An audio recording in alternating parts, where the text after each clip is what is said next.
mulai pada kegiatan hari ini, marilah kita membaca basmalah bersama-sama agar kegiatan ini berjalan dengan lancar. Bismillahirrahmanirrahim. Nah, ini ada kata-kata budaya positif. Kira-kira ada yang tahu mungkin itu dulu budaya positif itu kira-kira apa? Mungkin ada yang tahu apa itu budaya positif? Mungkin ada yang tahu? Oke, kalau belum ada yang tahu, kita lanjutkan saja penyebarannya tentang budaya positif. Sebelumnya pembelajaran dengan paradigma baru. Pembelajaran dengan paradigma baru merupakan pembelajaran yang dirancang berdasarkan prinsip pembelajaran berdiferensiasi, sehingga para peserta didik belajar sesuai kebutuhannya berdasarkan tahap pengembangan untuk mewujudkan profil pelajar Pancasila. Nah, kata-kata berdiferensiasi mungkin masih awam ya terdengar. Apa itu? Berdiferensiasi adalah upaya pembelajaran yang dilakukan dengan berbagai macam cara sesuai dengan kebutuhannya anak-anak untuk mewujudkan profil pelajar Pancasila.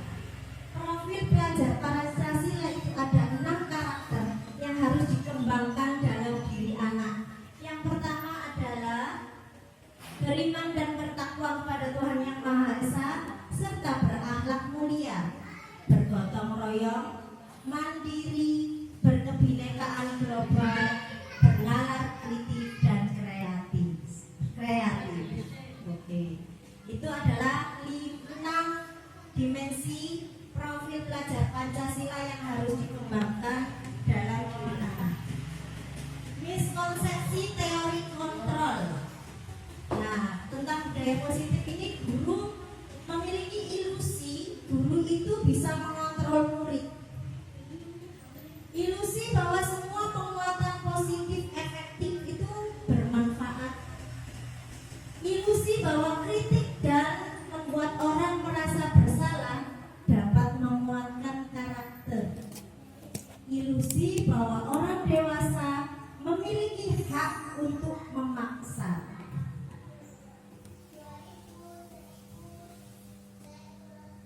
Mengubah paradigma stimulus respon ke pendekatan teori kontrol. Nah, di stimulus respon ini kita beranggapan bahwa realitas kebutuhan kita itu sama. Padahal teori kontrolnya mengatakan realitas kebutuhan kita adalah berbeda. Dan yang kedua, semua orang itu melihatnya hal itu sama. Padahal setiap orang itu memiliki gambaran yang berbeda. Yang ketiga, kita mencoba mengubah orang agar berpandangan yang sama dengan kita. Padahal kita berusaha memahami pandangan orang lain tentang dunia ini. Perilaku buruk dilihat sebagai suatu kesalahan. Sedangkan menurut teori kontrol, semua perilaku yang kita lakukan itu pasti memiliki tujuan. Orang lain bisa mengontrol saya, tapi hanya Anda yang bisa mengontrol diri Anda sendiri. Saya bisa mengontrol orang lain, tapi Anda tidak bisa mengontrol orang lain. Pemaksaan ada pada saat rujukan gagal.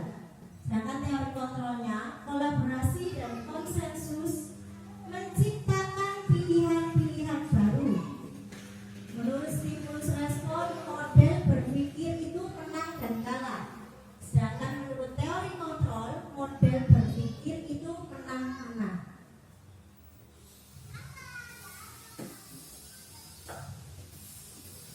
Nah, ini adalah disiplin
ketidaknyamanan hanya karena kepingin dipuji, padahal semua itu adalah bukan dari diri mereka yang sungguh, tapi karena rasa ketidaknyamanan mereka tadi dan rasa takut akan hukuman.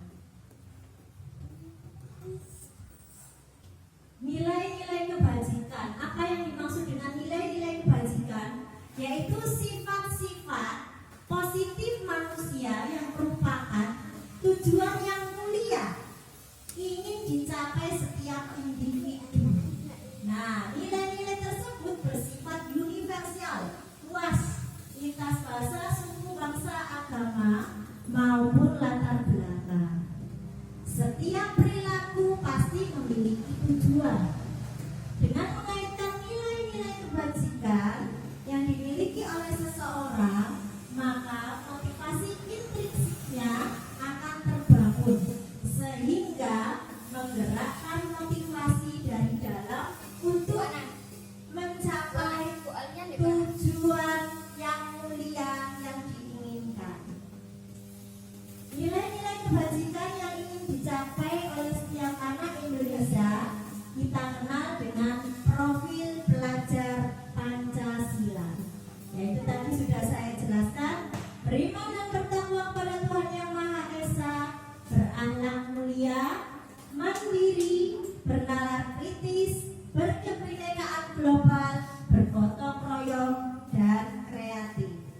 Jadi disiplin positif itu terkandung nilai-nilai kebajikan di dalamnya, nilai yang ada pada diri anak tersebut. Nah, ini adalah kebutuhan dasar manusia. Manusia itu memiliki kebutuhan dasar. Apa itu yang dimaksud dengan kebutuhan dasar manusia? Sebenarnya ada 5 kebutuhan dasar manusia. Nanti akan dijelaskan pada slide selanjutnya. Kebutuhan dasar manusia yaitu segala sesuatu yang dilakukan untuk mendapatkan apa yang kita inginkan. Seluruh tindakan yang kita lakukan memiliki tujuan tertentu, dan semua usaha yang terbaik yang kita lakukan adalah dalam rangka agar kebutuhan dasar kita terpenuhi dengan baik. Jadi kebutuhan dasar itu ada dalam diri manusia, itu harus terpenuhi. Apabila tidak terpenuhi salah satunya, maka tidak akan mencapai kebahagiaan, karena ada yang tidak terpenuhi. Nah, ini 5 kebutuhan dasar manusia yang harus dipenuhi, yaitu bertahan hidup, penguasaan, kebebasan, kasih sayang, dan rasa ingin diterima. Yang terakhir adalah kesenangan. Saya berikan contoh salah satu. Kita mungkin di sekolah mungkin ada anak yang selalu melakukan kesalahan yang sama. Kalau dinasihati tetap saja seperti itu. Kalau kita mau menghukumnya tidak bisa. Karena apa? Karena apa yang mereka lakukan itu pasti ada tujuannya. Dia melakukan kesalahan yang sama pasti ada tujuannya. Apa itu tujuannya?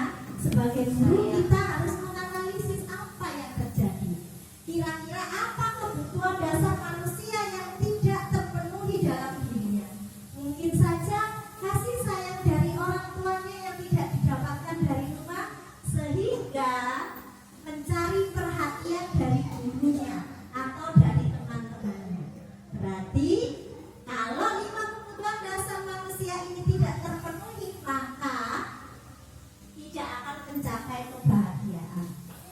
Sama dengan kebebasan. Misalnya ketika mengerjakan tugas di kelas, selalu berulang. Apa yang terjadi? Kita nggak bisa marah, karena mereka apa? Mereka melakukannya pasti ada tujuannya. Apa tujuan dari situ? Berarti ada 5 kebutuhan dasar itu. Mungkin dia kepingin bebas, bosan dengan pembelajarannya, atau mungkin gurunya yang membosankan, jadi dia kepingin bebas. Sama manusia dewasa pun sama. Jadi kebutuhan 5 dasar ini harus terpenuhi. Nah, ini motivasi perilaku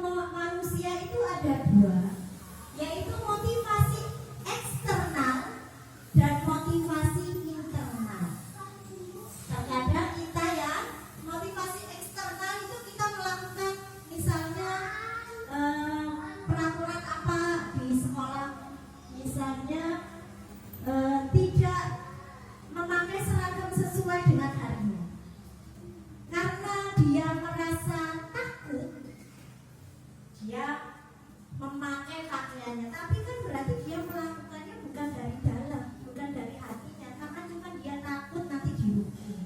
Itu adalah motivasi eksternal. Nah, motivasi eksternal itu untuk menghindari ketidaknyamanan. Ya aku dihukum, jadinya aku harus pakai baju ini.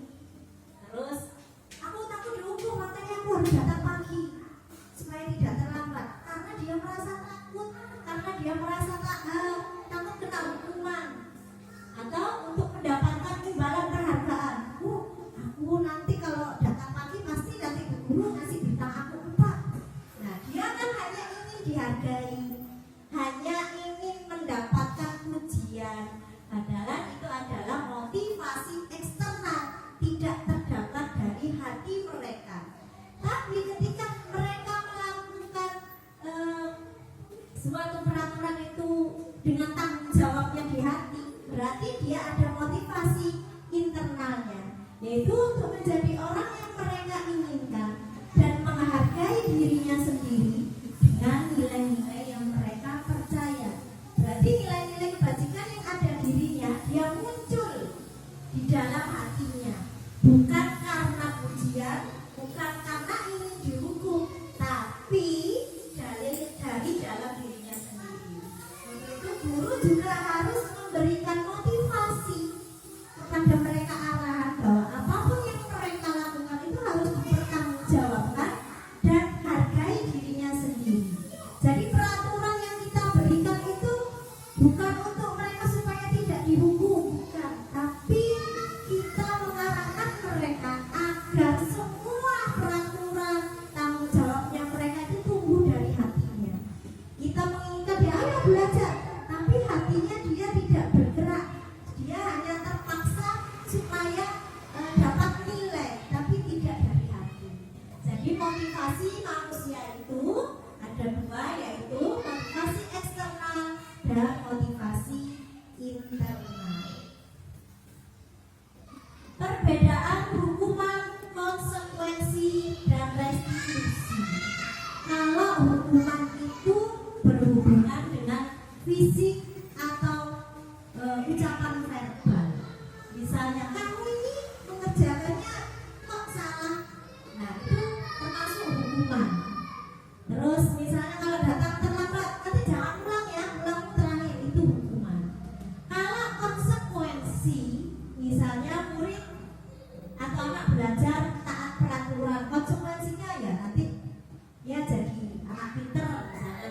Kalau restitusi, murid atau anak belajar memecahkan masalah. Jadi kita itu melakukan, ketika anak melakukan kesalahan, bukan hukuman yang kita lakukan, tapi yang namanya restitusi. Apa itu? Perbaikan dari kesalahan mereka. Jadi bukan dihukum, tapi kita meyakinkan supaya dia tidak melakukan kesalahan lagi. Itu bagaimana? Kita berdiskusi kepada anak supaya perbaikan itu dilakukan dari hati mereka. Jadi guru itu tidak boleh memberikan hukuman ataupun konsekuensi. Jadi dibicarakan dulu, didiskusikan untuk meyakinkan anak-anak bagaimana sih untuk memperbaiki kesalahan yang mereka lakukan supaya mereka tidak melakukan kesalahan yang sama. Nah, ini adalah posisi kontrol seorang guru, penghukum. Ada ayo nanti kamu laki-laki aja berdiri di depan, itu kan menghukum. Kalau pembuat merasa bersalah itu mengucapkan kata biasanya seperti ini, kamu itu ya dibilangin kok gak bisa, buat guru kecewa aja. Jadi mereka merasa bersalah. Yang ketiga, sebagai teman, kita bisa sejajar dengan anak. Ayolah kita belajar ya sama-sama yuk. Nah itu kita bujukan, tapi bujukan halus itu berarti kontrol kita sebagai teman. Sedangkan pemantau, misalnya sepatunya harus hitam. Ketika mereka tidak pakai sepatu warna hitam, guru akan memantau setiap harinya. Kenapa kok nggak sepatunya kok nggak hitam? Itu memantau setiap kedisiplinan mereka. Sedangkan manajer manajer itu memberikan solusi terhadap permasalahan yang anak-anak temui. Misalnya kan melanggar peraturan tadi, berarti kan anak-anak itu kita tidak bisa menghukumnya, tapi kita harus bersifat sebagai posisi kita sebagai manajer, yaitu mengetahui solusinya supaya bagaimana kamu tidak melakukan kesalahan. Nah, ini contoh penerapan 5 posisi kontrol tadi. Ini dalam kasus siswa sering datang terlambat. Nah, nanti ini kalau sebagai penghukum berarti kan kamu yang pulangnya lebih lama ya dari yang lain karena kamu tadi datangnya terlambat. Jadi pulangnya terakhir aja. Itu berarti kita sudah menghukum anak nih. Nah, yang kedua, berapa kali ibu harus memberitahu kamu selalu saja mengecewakan bu guru. Jadi dengan kata-kata kamu kecewa, itu anak-anak sudah merasa, aku salah ya. Nah, seperti itu.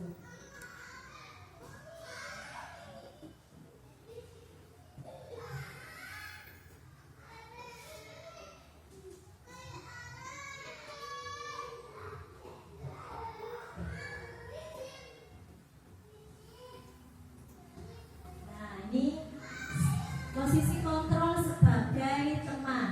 Nah, kata-kata, ayo dong ikuti aturan sekolah, tolong bantu ibu ya, jangan berbuat seperti itu lagi ya. Itu posisi kontrolnya sebagai teman. Nah, kalau pemantau itu kamu sudah melanggar peraturan sekolah, kamu tahu konsekuensinya. Nanti pulang agak lambat dan jangan diulang lagi. Itu pemantau, selalu memantau kedisiplinannya siswa. Sedangkan untuk yang ini posisi manajer, apakah kamu tahu kesalahan kamu? Kira-kira bagaimana kamu memperbaiki kesalahan? Nah, saya tanya, dari kelima posisi kontrol itu, sebaiknya seorang guru ini menjadi posisi kontrol yang mana? Ada yang tahu? Tadi sudah disebutkan ya, kalau posisi penghukum ini seperti ini, posisi pemantau seperti ini, teman seperti ini.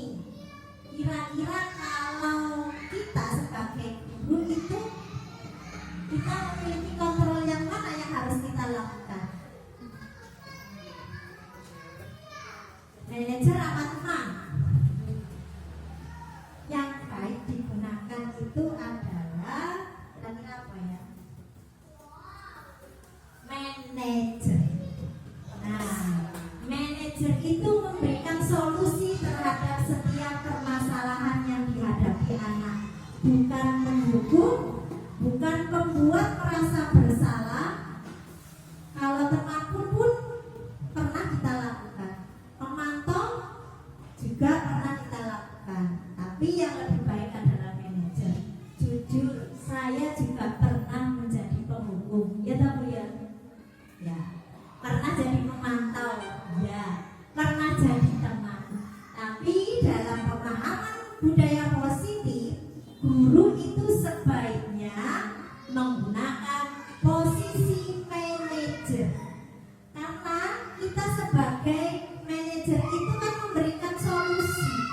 Jadi apalagi anak-anak peserta didik kita di TK itu masih anak-anak. Jadi kita kembangkan karakternya, bukan menghukum dia, bukan memberikan rasa bersalah. Tapi bukan berarti kita itu menjadikan mereka ratu. Kalau dulu kita sering ya sekolah dulu di cewek, siapa mau diapakan aja kita nurut. Tapi karakter kita bagaimana? Kita hanya melakukan kedisiplinan itu hanya karena rasa kamu dihukum aja. Nah, tapi tidak timbul dari diri kita. Kedisiplinan itu timbulnya dari hati, bukan karena yang lain. Nah, peraturan di sekolah itu ada. Nah, sekarang keyakinan kelas. Ada lagi yang baru, keyakinan kelas. Mengapa dinamakan keyakinan kelas? Mengapa bukan peraturan sekolah? Bukan peraturan kelas. Kan ada peraturan sekolah. Kalau peraturan sekolah itu bisa dibuat oleh kepala sekolah, guru, dan ditaati oleh semua warga sekolah. Tapi kalau keyakinan kelas itu yang membuat adalah anak-anak sendiri yang disepakati bersama teman-temannya dan guru yang ada di dalam kelas. Kenapa kok dinamakan keyakinan? Karena mereka yakin akan peraturan yang nanti akan mereka pertanggungjawabkan. Nah, ini kemarin sudah saya buat seperti itu keyakinan kelas, ini sama. Nah, kemarin itu anak-anak membuat keyakinan kelas karena anak belum bisa membaca panjang dan menulis, akhirnya saya membuat gambar yang mewakili keyakinan mereka, yaitu ada datang tepat waktu, berdoa sebelum kegiatan, itu kan keyakinan yang di kelas, bermain bersama teman, menghargai teman, saat istirahat makan bersama, dan mengangkat tangan saat ke toilet. Nah, pembentukan keyakinan kelas itu bersifat abstrak, berupa pernyataan universal yang bisa dibuat menyeluruh.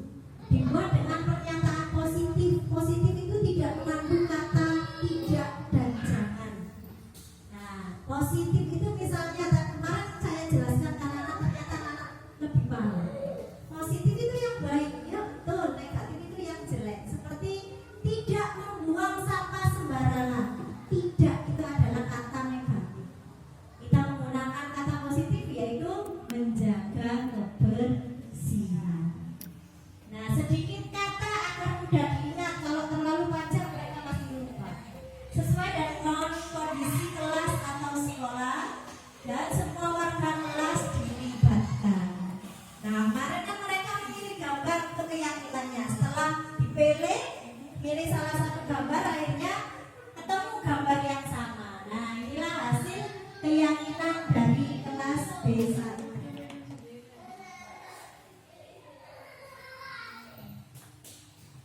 Nah, yang ini restitusi. Tadi kan ada perbedaannya hukuman, konsekuensi, dan restitusi. Kalau restitusi itu adalah proses menciptakan kondisi bagi murid untuk memperbaiki kesalahan mereka, sehingga mereka bisa kembali pada kelompok mereka dengan karakter yang kuat. Jadi kesalahan itu kita cari, anak-anak itu melakukannya kan pasti ada tujuannya. Seperti datang terlambat. Kenapa anak datang terlambat? Pasti ada tujuannya. Ya tadi bangunnya kesiangan. Kan tidak disengaja. Kenapa anak itu harus dihukum? Harusnya diberikan restitusi tadi. Restitusi itu bukan menebus kesalahan, tapi restitusi itu adalah sebuah tawaran dan bukan paksaan. Restitusi fokus pada solusi dan dapat mengembalikan murid yang berbuat salah kembali kepada kelompoknya. Jadi kalau anak misalnya datang lambat, ujung-ujung datang kelas, temannya sudah masuk, pasti mereka yang datang terlambat itu tadi akan malu dengan temannya.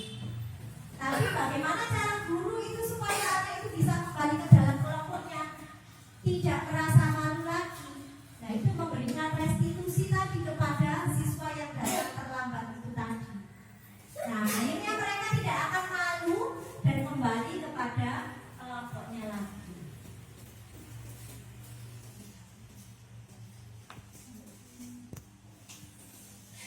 Nih, tadi restitusi.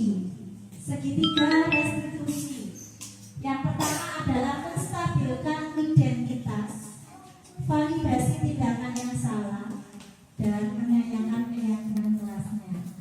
Menstabilkan identitas itu caranya seperti ini. Ketika mereka datang terlambat, itu yang sempurna. Untuk itu kamu harus memperbaiki. Nah, yang kedua validasi tindakan yang salah. Tadi apa yang kamu lakukan sehingga terjadi seperti ini? Karena tindakan saya salah. Nah, gurunya menanyakan keyakinannya. Berarti apakah kamu tadi sudah melakukan kesalahan? Ingat tidak dengan keyakinan yang kamu buat. Nah, keyakinannya apa? Diingatkan kembali keyakinannya dan anak-anak itu diberi solusinya besok lagi tidak melakukannya lagi dan bangun. Kalau tidur tidak boleh terlalu lama, terlalu malam sehingga tidak terlambat lagi. Jadi sekarang hukuman itu tidak diperbolehkan dan konsekuensinya juga tidak diperbolehkan. Yang diperbolehkan yaitu menggunakan restitusi. Karena apa? Pembentukan karakter anak itu lebih diutamakan. Kalau karakternya sudah merasa takut sejak kecil dan tidak ada nilai motivasi yang muncul dari dalam dirinya, nanti mereka akan tumbuh dan berkembang tidak sesuai dengan harapan kita. Oke, ini penutup. Dalam penerapan program budaya positif, hendaknya guru memiliki standar kepribadian, profesional dan sosial yang baik, di mana guru mampu merefleksi dirinya dalam posisi kontrol saat ini. Bagaimana perjalanan dirinya sebagai among atau manajer yang menuntun murid-muridnya menjadi insan yang mandiri, merdeka dan bertanggung jawab. Ini adalah sesuai dengan standar nasional pendidikan. Jadi saya minta kepada teman-teman yang lain memberikan contoh yang baik kepada murid-muridnya, karena kita adalah panutan mereka. Anak kecil itu adalah merekam segala tindakan orang dewasa sehingga mereka bisa mengikutinya. Kalau contoh kita sudah baik, insya Allah mereka juga akan menjadi lebih baik. Terima kasih. Mungkin itu yang bisa saya sampaikan. Mungkin ada pertanyaan yang ingin mungkin apa ya yang ingin saya sampaikan itu apa? Mungkin ada yang ditanyakan? Monggo. Ada yang bertanya? Mungkin ada kendala dari siswanya atau anaknya, monggo bisa ditanyakan. Ada yang bisa ditanya? Kalau ada anak yang keras kepala, mamanya kayak gini dikerasi, malah menjadi terus. Oke, terima kasih Bu Ana sudah dikasih waktu. Perkenalkan saya Bu Alia, saya mewakili dari kelas P2. Ini mau bertanya kepada Bu Ana, bagaimana solusinya apabila kita seorang guru menghadapi anak itu yang keras kepala? Jadi kasarannya kayak sakar gitu. Misalkan ini, dia kalau berbuat sesuatu itu dibilangin pakai cara ini halus ya nggak bisa, terus dikerasin malah menjadi. Nah, menghadapi anak seperti ini bagaimana? Gitu. Terima kasih.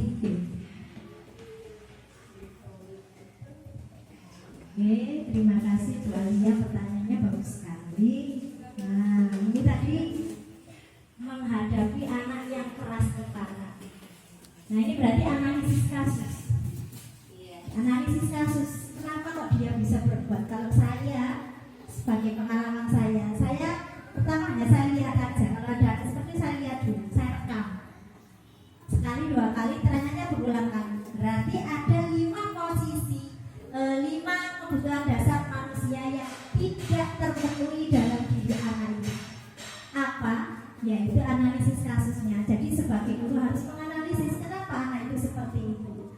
Mungkin saja, contoh ya, ini mungkin karena saya tidak turun ke anak tersebut.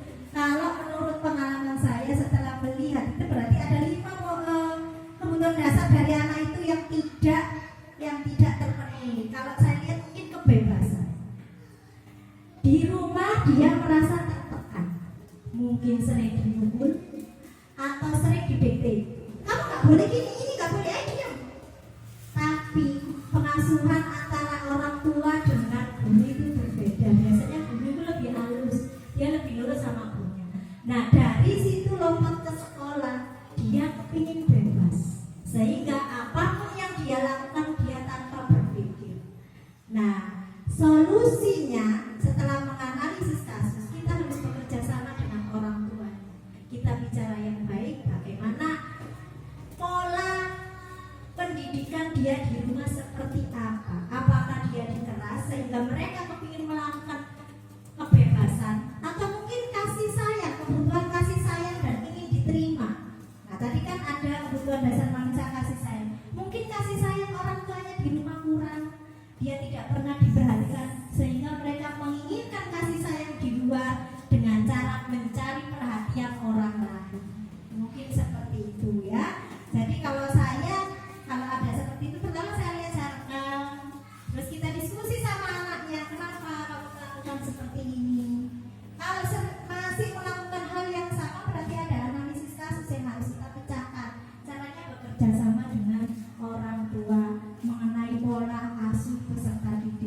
Mungkin seperti itu ya Bu Alia. Mungkin ada yang ditanyakan lagi. Iya, monggo.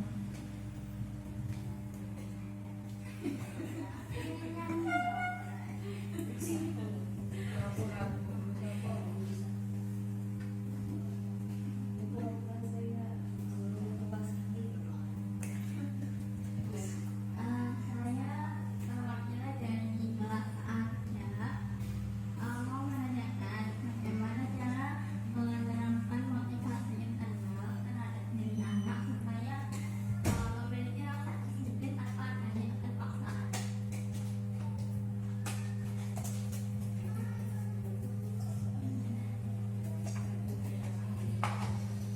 Oke, terima kasih. Bagus juga pertanyaannya. Bagaimana sih cara memunculkan motivasi dari diri anak? Anak itu kan merekam, mencontoh. Jadi contohkanlah dulu. Yang pertama adalah memberikan contoh kepada anak. Seperti kita anak misalnya ya, orang tua anak mau ngobrol sama orang tuanya, tapi orang tuanya pegang HP. Nah itu anak sudah merasa apa ya? Kayak aku tuh nggak ada di situ, tapi orang tuaku malah pegang HP-nya. Nah contoh terbaik itu seharusnya kita itu memberikan contoh dulu, mengarahkan tanpa adanya gini. Kalau anak kecil jangan dipaksakan. Motivasi itu kan harus muncul dari dalam dirinya. Cuman kalau kita mendekati anak belajar, dengan hasil apapun, oh ya sudah bagus. Sudah bagus saja. Jadi tidak usah nanti kamu dimarahin guru. Tapi mereka kan mengerjakan tidak sepenuh hati mereka. Yang awal itu contohnya dulu. Nah, jadi keteraturan waktu juga. Misalnya waktu pola tidur jam sekian, ya disiplin kan jam sekian. Lama-lama anak-anak akan apa ya? Terbiasa. Melakukannya itu terbiasa. Awalnya itu harus dimulai dari kecil. Sejak kecil pun itu harus ditanamkan motivasi yang tumbuh dari diri. Dan sekarang sudah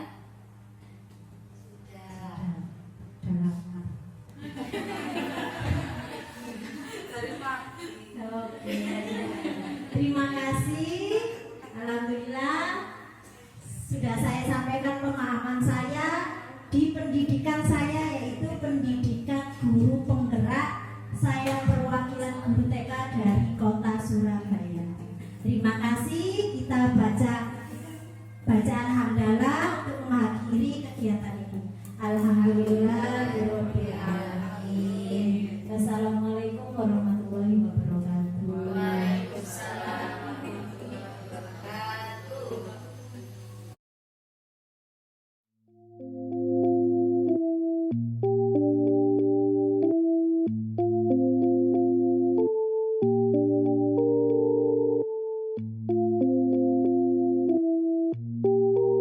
Assalamualaikum warahmatullahi wabarakatuh. Nama saya Bu Siti Alia, rekan sejawat dari Bu Ana Sukriya, calon guru penggerak angkatan 8 dari Kota Surabaya.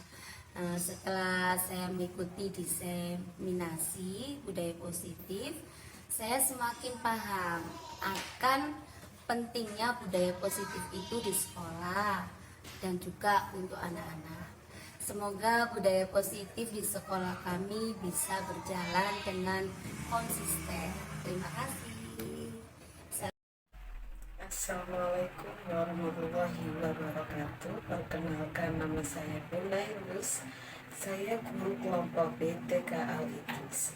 Saya mau mengucapkan terima kasih banyak kepada Bu Ana yang telah memberikan pemahaman kepada rekan-rekan guru TK Al-Idris mengenai budaya positif.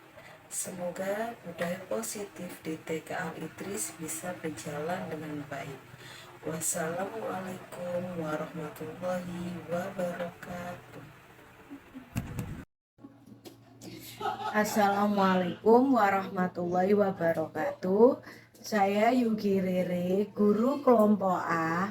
Saya mengucapkan banyak terima kasih kepada Bu Ana Sukriya atas pemahaman yang disampaikan kepada rekan-rekan guru di TK Al Idris tentang budaya positif. Semoga budaya positif di TK Al Idris bisa berjalan dengan baik. Wassalamualaikum warahmatullahi wabarakatuh.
Assalamualaikum warahmatullahi wabarakatuh.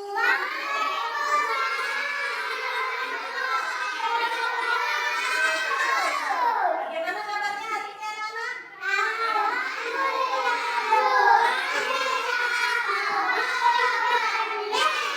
Oke, semangat sekali. Hari ini adalah di tahun ajaran baru, anak-anak kelasnya baru naik ke TKB. Hari ini Bu Guru akan membuat kesepakatan kelas bersama anak-anak. Apa itu Bu kesepakatan kelas? Kesepakatan kelas itu seperti peraturan sekolah. Anak-anak pernah dengar peraturan sekolah? Apa sih contohnya peraturan sekolah? Contohnya apa? Contohnya? Datang tepat waktu. Betul, pintar sekali. Apa lagi contohnya? Membuang sampah itu adalah salah satu contoh peraturan sekolah. Nah, ternyata di dalam kelas itu juga ada yang namanya peraturan kelas. Namanya adalah keyakinan kelas. Kenapa kok dinamakan keyakinan kelas? Karena itu dibuat dengan keyakinannya anak-anak, keinginannya anak-anak sendiri untuk membuat peraturan atau keyakinannya anak-anak. Nah, di sini Bu Guru punya gambar karena anak-anak belum bisa menulis panjang dan membaca kalimat yang panjang. Guru punya gambar yang anak-anak bisa mewakili keyakinannya anak-anak di dalam kelas. Contohnya lihat ya, di dalam mangkoknya anak sudah tersedia beberapa gambar yang nantinya anak-anak bisa memilih gambar mana yang anak-anak pilih, kemudian ditempelkan pada styrofoam ini menggunakan paspin seperti ini ya, ditempelkan. Contohnya apa saja Bu Guru? Lihat, ada anak laki-laki dan perempuan, ini adalah berdoa sebelum dan sesudah kegiatan. Yang ini adalah mengangkat tangan jika bertanya atau izin mau ke toilet atau ke kamar mandi. Yang ini adalah belajar dengan semangat, dengan senang. Terus menghargai teman. Sesama teman harus saling menyayangi. Terus ketika jam istirahat bermain bersama sama teman, tidak bermain aja. Datang tepat waktu. Tenang saat pembelajaran. Ketika istirahat makan bersama. Memberi salam ketika masuk dan pulang. Dan yang terakhir adalah menjaga kebersihan.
guru dimulai diambil salah satu gambar yang kamu inginkan. Ayo diambil. Oke, kelompok sini juga diambil dan dipegang. Kelompok sana juga dipilih mana yang anak-anak yakini sebagai keyakinan kelas. Kalau sudah, ayo kelompok depan ini maju buat kereta. Yuk ditempel.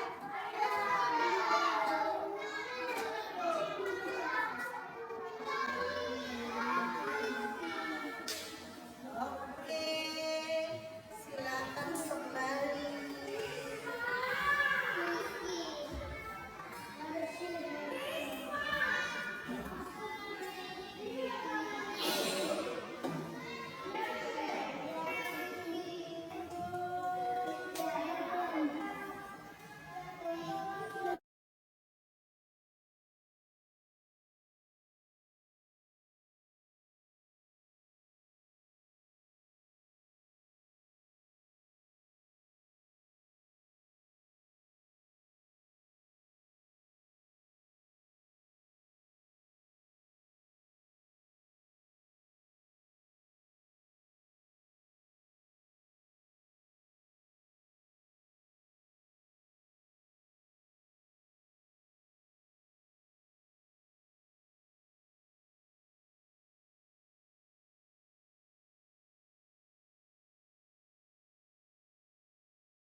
Sudahkah semua maju?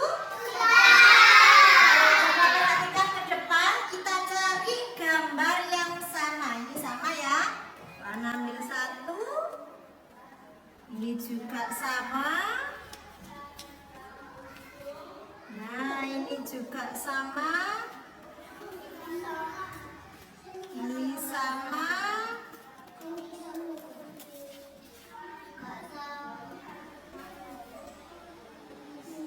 Ini sama. Sama. Sama.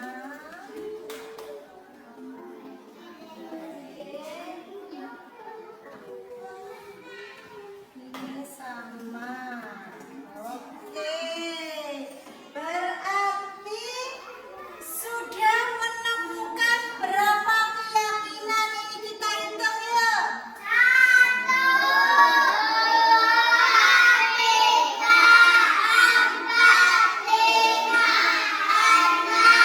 Ada 6 keyakinan kelas dari kelas B1, yaitu berdoa sebelum dan sesudah kegiatan.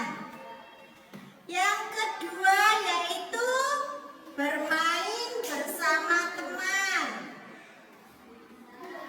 datang tepat waktu, makan bersama saat istirahat, mengangkat tangan jika bertanya atau ke toilet, dan yang terakhir adalah menghargai teman. Oke, terima kasih anak-anak, karena kesepakatan kita sudah menemukan ada berapa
satu.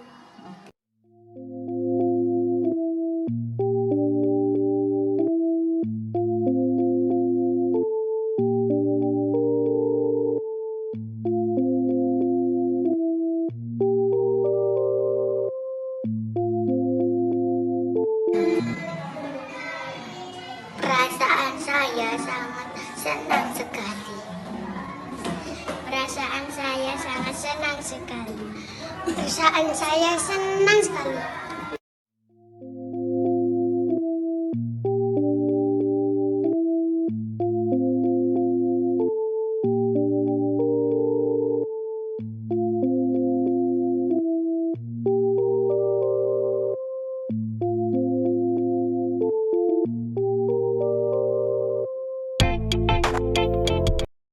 Penting, sangat penting sekali. Penting.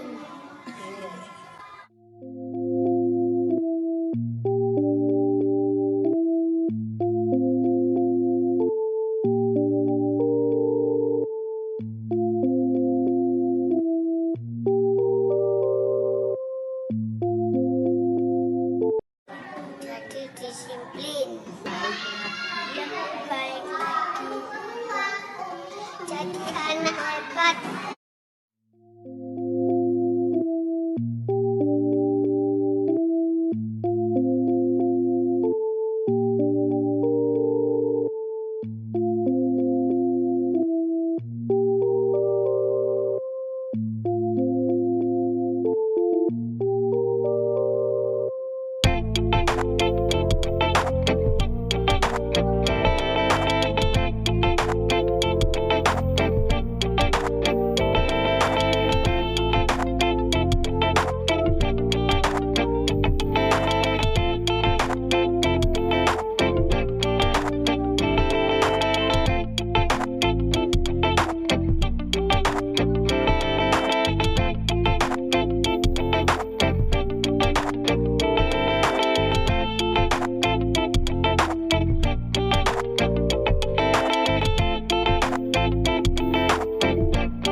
Assalamualaikum warahmatullahi wabarakatuh. Saya ucapkan terima kasih banyak. Yang pertama kepada Kepala TK Al-Idris, yaitu Ibu Indari Wilujeng SPD, yang telah memberikan izin kepada saya untuk melakukan pemahaman tentang budaya positif kepada rekan-rekan sejawat saya yang ada di TK Al-Idris. Dan tidak lupa saya ucapkan juga terima kasih banyak kepada rekan sejawat saya yang telah mengikuti kegiatan ini dan semakin memahami pentingnya budaya positif.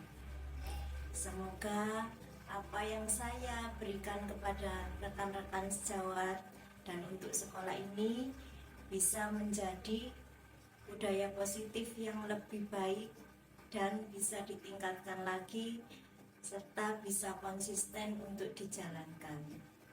Demikian ucapan terima kasih saya. Wassalamualaikum warahmatullahi wabarakatuh.